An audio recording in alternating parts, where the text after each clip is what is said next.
It's in the name.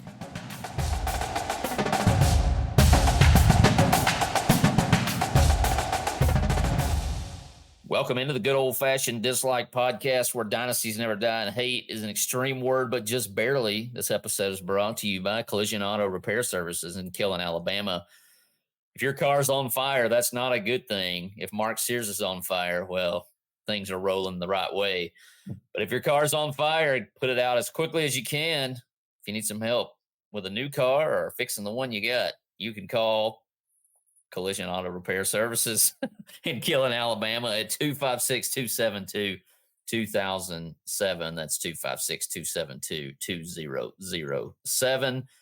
Fellas, I felt the need that we would just need to get, I know this is a football podcast and we did our March Madness and it's coming down to the wire between Will and Blake on who's going to get the jersey. But I felt like with the Crimson Tide breaking through the ceiling, Freed-Hardeman University winning a national championship, that we needed a special episode of the good old-fashioned dislike. What is basketball success and how does that feel? Wow, kind of crazy. I guess we can start with, it all binds us, right? We're all Freed-Hardeman grads. Freed-Hardeman University in Henderson, Tennessee, won the NAIA National Championship on Tuesday, the last Tuesday in March, whatever that was, in a stunning come-from-behind victory. Incredible. At least 67-61 with like under a minute, 45 seconds left. And Freed-Hardeman pulls off the 71-68 victory out in Kansas City. It was crazy. Like I had to find a way to watch it, and I couldn't believe, what happened, because when it got to like 6 points down, I mean, my negativity level was really high. Blood pressure was right there with it. Will knows about our negativity around here. And I was just like, I can't believe this. It had been so close in reach, and I kept thinking I hate basketball, and then all of a sudden, the greatest comeback ever, and I was on top of the world at that moment. So I know Will was a little cooler headed watching it though. Well, I mean, who was it that they played that Freed played? Like Langston. Yeah. Langston's coach has to be losing his mind because, like, let's be honest here, for just a little bit, Langston gave the game away. Mm-hmm. I mean, and I think what it comes down to is, and of course, Drew was in high school when I was at Mars Hill and coming up through middle school. And Drew just had a team that was way more disciplined than Langston. You have 3 turnovers in the last 40 seconds, wide open steals, then they turn into and ones. And credit to Drew and the team for the effort they gave. Not giving up. I mean, that was the full court press. Why in the world Langston throws it in the deep corner where you can get double teamed, and then your backside guy has every pass to the middle of the court picked off. So, just shout out to them. It was impressive. I know that there for a while, maybe Drew's technical kind of got the team amped up. It looked like a football game there for a little bit, Travis. Maybe that's why I loved it so much. The first half, you could tell that Langston came in and were being physical, and the refs were just letting it roll. And, I'm sure Coach Stutz at halftime was like, hey, we're going to have to get physical right back with them and the technical, all that stuff. And it worked. I don't know that Langston was expecting the good little Christian boys from Freed-Hardeman to play rough and tumble, but that's what we saw, and I posted the clipped up highlights on our TikTok and on Facebook. And one of the first comments was, there was a foul at 19.7 seconds on Freed that they didn't call. And I was like, you must have not watched the game. Didn't watch the whole game. Because it was like a ton of fouls that went uncalled. But I guess at the very least, it was both ways to some degree, Yeah. You can live with that. Well, and it's even, and that's the thing is, and I'm sure Langston fans are upset or whatever,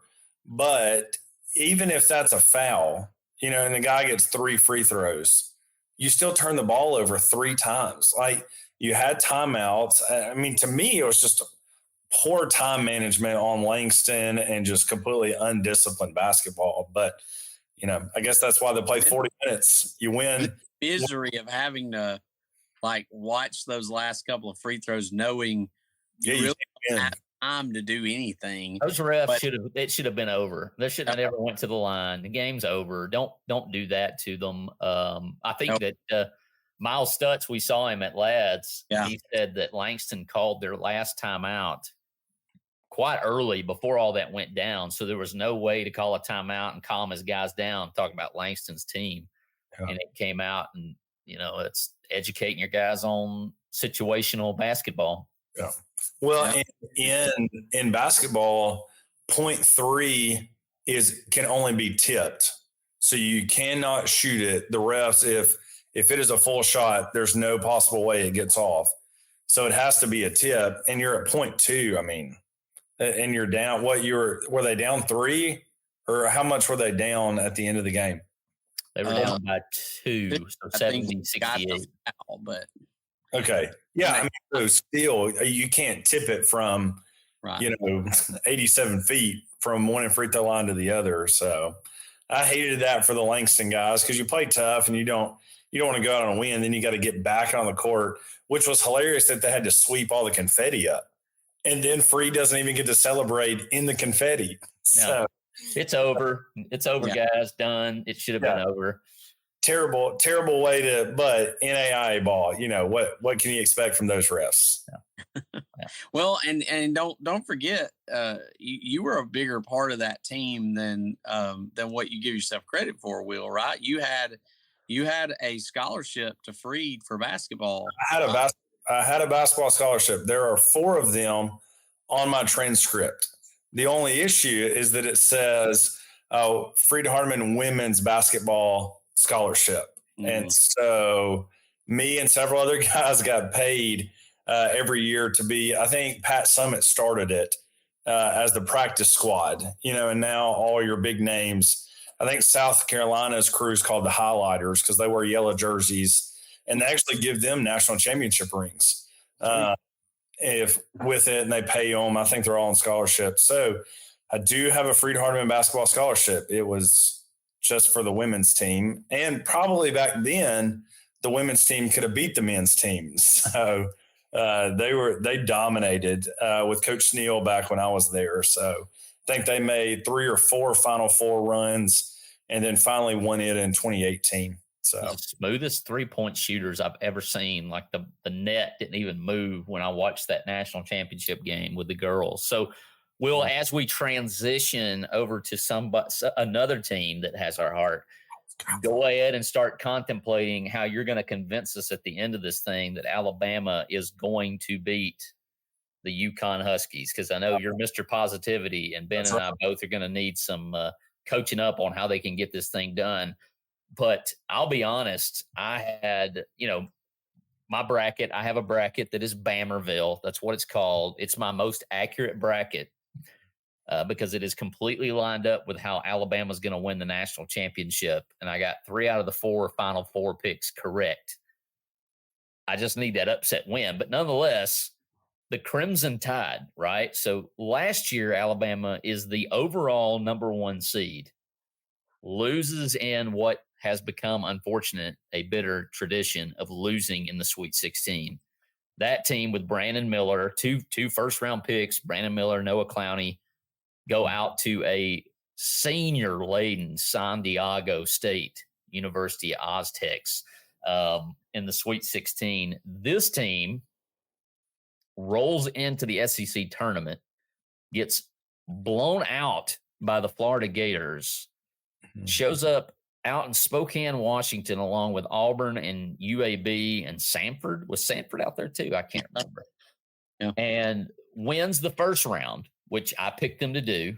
And then I picked them to bow out in my other brackets, the ones that I thought were more common sense, bow out in the second round. Instead, they beat Grand Canyon, right? And then the easiest route to the Sweet 16 that's ever existed. Alabama's getting all the breaks, of which I reply, sometimes it is better to be lucky than good, especially in March. Mm-hmm. Then you get the North Carolina Tar Heels, right? Mm-hmm. And the bluest of blue bloods, right? And according to other fan bases, the worst number 1 seed. So the 4th best team in the country. And Bama beats them, right? So Will, take us through the emotions there, right, with North Carolina. Yeah, so I think me being the Mr. Positive, I told y'all, I think in a text, and then after the game was over, I said, I told y'all that if North Carolina wanted to run and gun, it is hard to run and gun with Bama. And of course, you know, I mean, we're going to live and die by the three, but I do believe in some ways we've shown in the tournament, like against Grand Canyon, if we don't shoot the ball well, we have the capability to also beat you in other ways. And so the Grand Canyon game, I think, was good for us. I know that a couple of the teams we've played, we have played some older teams. You know, I think that's what Kentucky's problem was, is you got 4 18 and 19-year-olds playing against 23-year-old men. And that's just different. I do think this year we have a more stable, older unit, you know, with Estrada being a fifth-year guy, Sears coming in, Grant Nelson being there, Pringle being there, Reitzel Jr. transferring in. I think it may be our team or our starting lineup only has one person that did not enroll at Alabama as a freshman. So a bunch of transfers. And so I think the Grand Canyon game was great for us to understand, hey, we can win. UConn, you know, the game plan Oats said was leave them wide open. You know, they haven't shot the ball well. And the guy comes out and goes like 3 or 4, you know, and had everybody questioning, you know, and Oates said he went in the huddle and said, guys, all those points are on me. That's my fault. Let's stick with the game plan and see what happens. And of course, Grant Nelson finally got to play Grant Nelson ball. And I think that helped us out a lot. I thought that if North Carolina would have played us in the half court more, they would have maybe had a lead going into the end of the game, or it wouldn't have been maybe as lopsided. Because I think we beat them more than what the scoreboard says we beat them. You know, and I get into the game, you got a lot of threes going. We missed some free throws there at the end, probably because we thought it didn't really matter, you know, because we were up 7 or, you know, whatever it was. But I think stopping Baycott was huge. It helped that RJ Davis went 0-9 from 3. That was the only game of the season that he didn't hit a 3. That does help.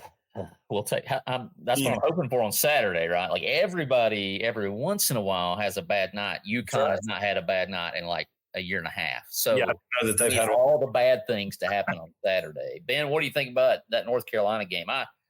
I'll be honest, I was at spring formal and didn't watch any of it until our head football coach made me watch the free throws at the end, which Grant Nelson missed. And I was like, this is why I don't watch the game, but he had a nice block. Man, he had no legs. He had just dominated for, 39 minutes.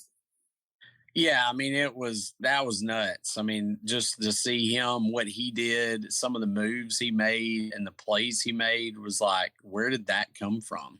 Like just some of the incredible stuff that you saw him do. And I'm thankful he had a really good game because we needed it. So, I don't know. It's wild. I'm like you, super surprised that we got as far as we did. And I'll say this right now while I got a second. This year's been a pretty incredible year so far for basketball for places that I graduated from. So Marshall had a great run. Girls, fell just short. Guys won it all. Then Freed wins it all. I don't think UNA fared quite as well. But then Alabama, Final Four, you can't even be sad about whatever happens after this. I mean, we've said that for the last 2 rounds. I think that's like house money after round 1, baby. This is great. We're at least in the round of 32. We're at least in the Sweet 16. Hey, we're in the Elite 8. And of course, I love every time that happens, there's a post that says, Alabama is the first team that has done this and this. And so, who's been in the Sweet 16 and, then it was and went to the playoffs in football, and then the same thing for the Elite 8. So I thought that was pretty cool. Well, you've had a different guy step up every game. That was the Grant Nelson legacy game was against North Carolina. Thank you for making that happen. And then we roll into Clemson, right? It seems like all the wrongs are trying to be made right.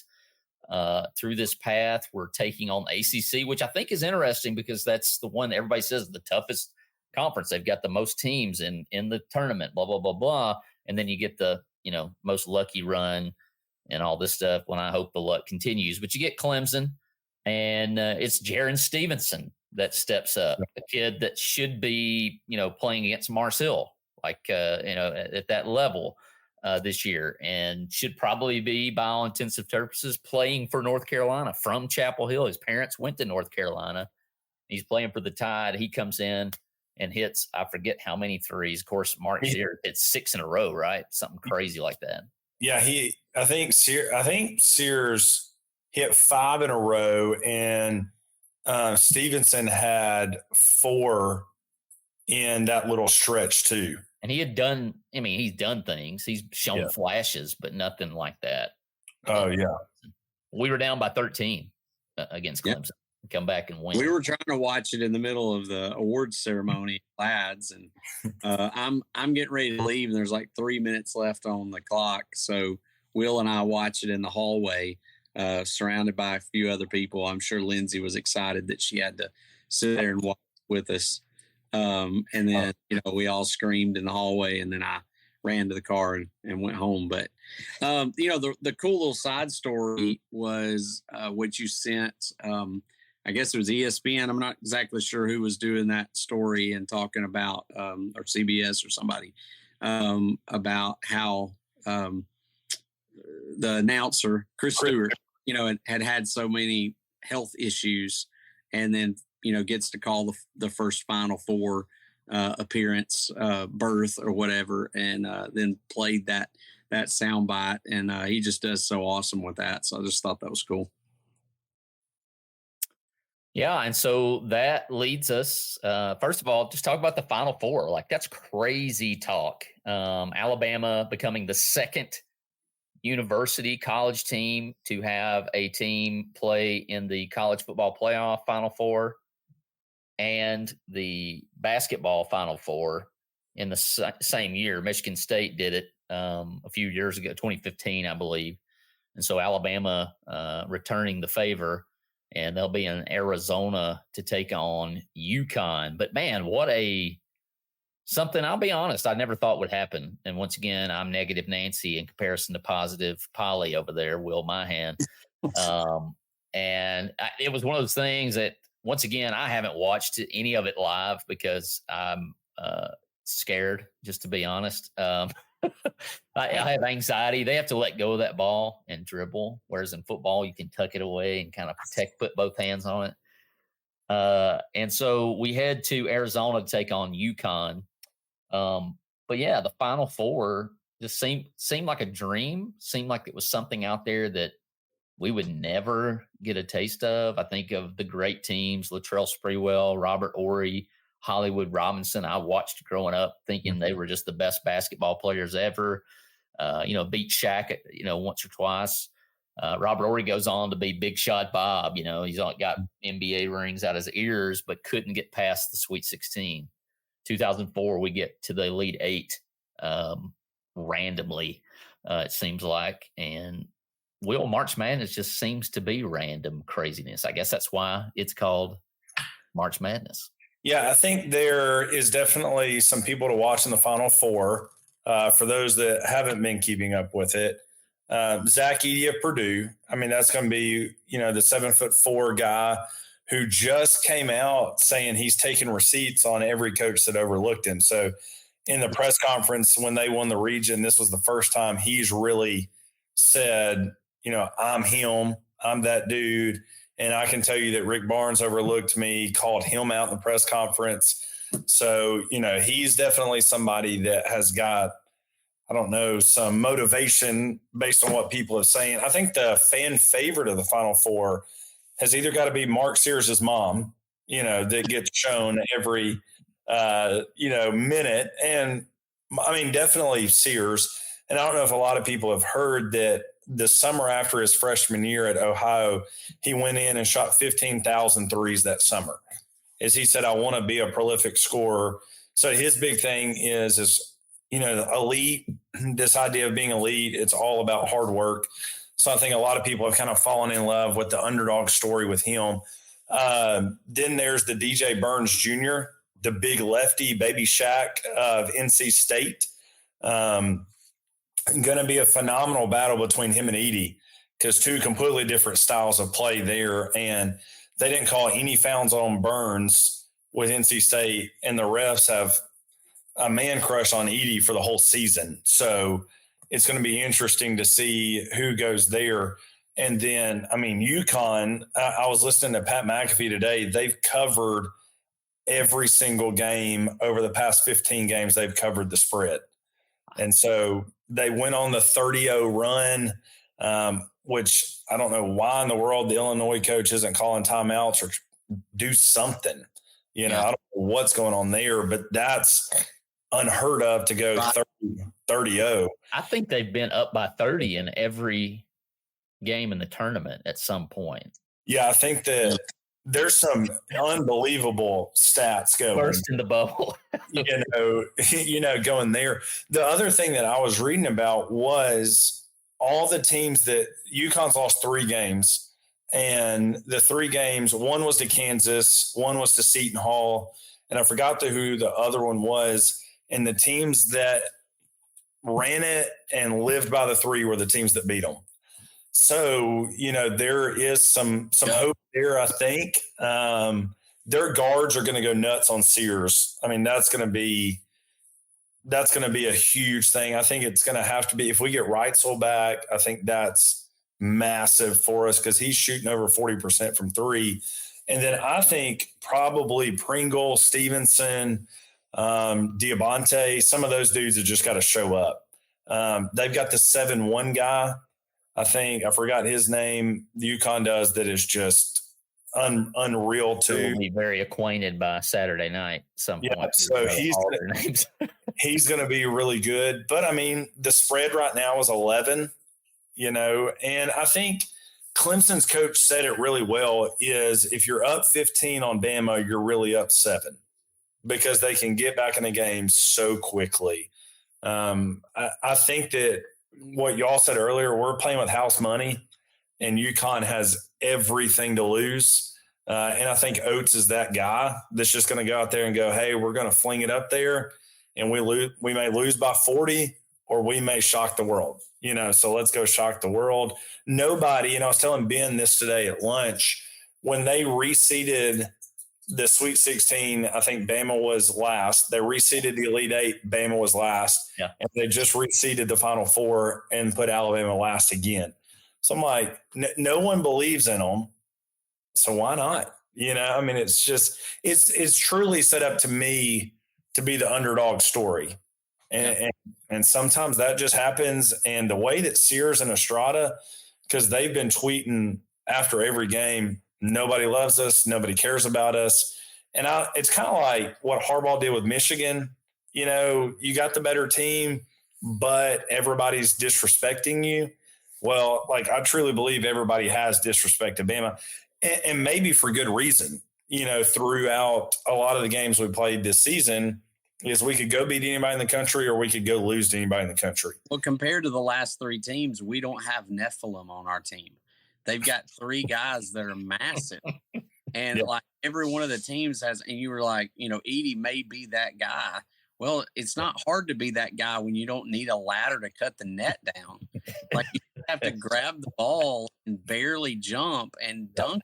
I mean, he's a freak of nature. So I don't really know how do you stop that? I mean, you've got to get him in foul trouble. You've got to try to figure out a way to box him out. But I mean, to hear Vernon talk the other day at church after that Tennessee game, one of our resident Tennessee fans, I mean, he was like, how do you do anything with a guy who hooks you, throws you to the ground, and then grabs the ball and dunks it? Like, what do you do about that?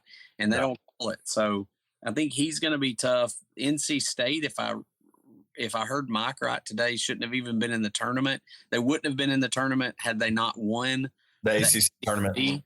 And so they're kind of a Cinderella story. So five games in 5 days, and then turn around and tearing it up in March Madness. They were actually saying today that NC State there was rumors floating around that they were going to fire the coach after the ACC tournament. Yeah.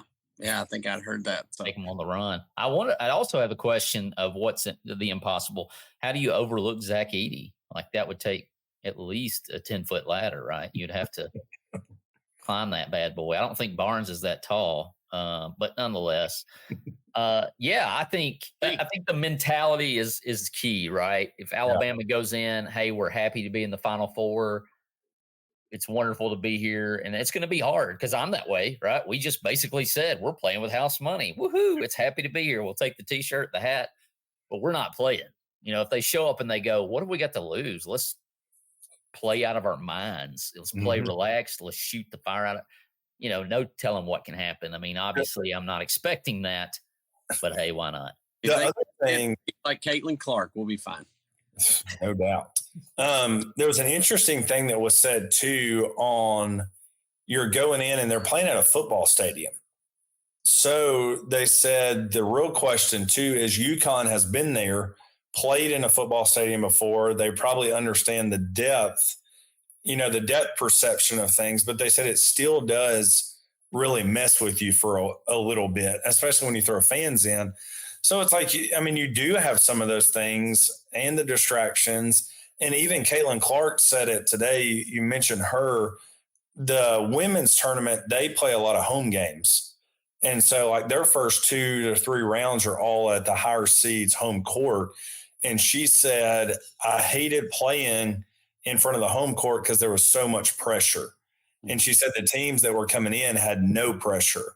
And she said, I just wanted to get to the Elite Eight and Final Four so that I wasn't in my city doing all that. And I wonder if there's some truth to that for the UConn guys. Like, we're the ones that are supposed to win. And, man, just if you let Bama hang around, keep them around 5 to 10, getting in the second half under 10, who knows what happens. So I also enjoyed Caitlin Clark's dad yelling at her to shut up as she complained about whatever she was complaining about.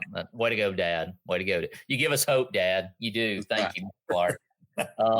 So as we close down for the jersey, the 2024 jersey, it has come down to Blake and Will. Blake on an absolute tear. I think he's like 8-1. The first pick that he got wrong was the North Carolina over Alabama, which is just fitting. I mean, that's just glorious, right? Like, ever since that SEC championship for Auburn, it's been pretty rough ever since. But it's come down to you and him and what Purdue does in the Final Four. If Purdue wins, Will Mahan is going to get the 2024 panel of dislike jersey for winning the competition. And if Purdue loses, Blake Holloman will get his second jersey. And then he'll be in an elite club like me, although mine was back-to-back. So, and it may just be if Purdue does get past NC State, which I do feel like they have a good shot. Right? I thought Tennessee was the game, that was going to be iffy because Burns is such a crucial part of NC State. If he does get in foul trouble, that does become difficult. They've got some shooters. They got some dudes. But I may have to go with a basketball jersey if that happens. Historic Alabama run, jersey to win it all. We'll see what happens. Yeah. But I'm going to be a big Edey fan going into this next weekend. Yeah. Cool. And hope the refs still have a man crush on him. Just one more time, right? Just one more time. Bama gets the upset. We'll get, however it works. But guys, I appreciate you joining. It's been a historic run. It's been wild. I went back and watched the condensed games of the whole tournament thus far, just to kind of see the boys get on fire. I don't know that it's going to take one person playing well as the last few games. I think they're all going to have to make plays out of their mind, get this thing done. But the crazy thing to me is how many of these teams that Nate Oats and the guys have played in the last 2 years. So you've already played Purdue this year. Mm-hmm. You had a lead. You had a 7-point lead on those guys in the second half. Of course, Edey takes over and wins. If we'd have played Arizona, we played them already at their place. We played UConn last year, lost by 15, I think. So yeah, this won't be anything new to them, really, or at least Nate Oats got ties to the Hurley brothers, anyways. But we're certainly going to ride that Crimson Tide wave as long as it lasts. And boys, if it comes to an end on Saturday, roll Tide, roll. I mean, what a run it's been. Anything else, guys? Just roll Tide, man. I hope we can go for one more. Everybody pray for Ben's blood pressure because gonna need it. It's gonna be rough Saturday night. Y'all take it easy. We'll talk at you again soon. All right. See ya. See ya.